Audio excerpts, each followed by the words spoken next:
ቤቢ ሰይፉ ሾው ላይ የሰጠው ኢንተርቪው በጣም ነው አንጀቴን የበላው። በጣም አሳዝኖኛል። ድምጽ ውስጥ ሐዘን፣ ምሬት፣ ቁጣ፣ ንዴት የሆነ ያልወጣ የታመቀ ህመም እንዳለ በደንብ ነው የሚያስታውቀው።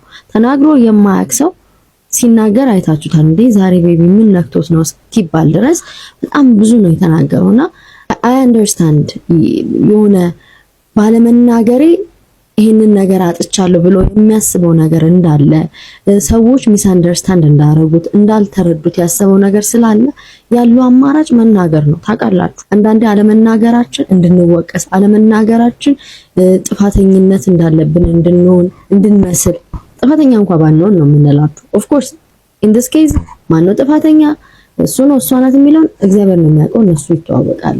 ውስጡ የታመቀ ነገር አለ ማውጣት ፈልጓል። ስለ ልጆቹ ሲናገር ፊቱ ግሎ አፕ ያደርጋል፣ ፈገግ ይላል።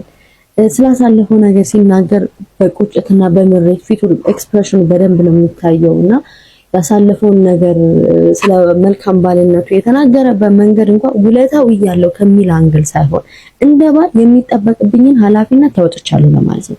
አንዳንድ ሰዎች ምንድነው እግር ማጠብ ልጆችን መንከባከብ ውለታ ነው እንዴ ምን ታካብዳለህ የሚል ሶሻል ሚዲያ ላይ የሚራገብ ነገር አለ። አንድ ሰው እኮ መልካም ነው የሚባለው አንድ ባል እኮ መልካም ባል ነው የሚባለው እኮ ኃላፊነቱን መወጣት መቻሉ ነው እንጂ የተለየ ታምር የተለየ ሳይንስ እኮ የለው።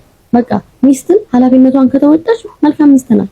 ባልም እንደዛ እንጂ ውለታው ያለው በሚለው ሳይንስ አይደለም። እዚህ ጋር የቃላት ስንጠቃውም አያስፈልግም። እነዚህ ሰዎች ዳግምም ቤቢ አም ሹር ህመም ውስጥ ናቸው። ቢካዝ አንድ ቀን እንኳን አብራችሁ ያሳለፋችሁ ሰው ሲለያችሁ የሚሰማ ህመም አለ አይደለም? ለአመታት ተፋቅራችሁ ተዋዳችሁ ቤተሰብ መስረታችሁ ልጆች ወልዳችሁ አብራችሁ የኖራችሁት ሰው ደግሞ ስታጡ ምን አይነት ህመም ውስጥ ልትገቡ እንደምትችሉ አስቡት።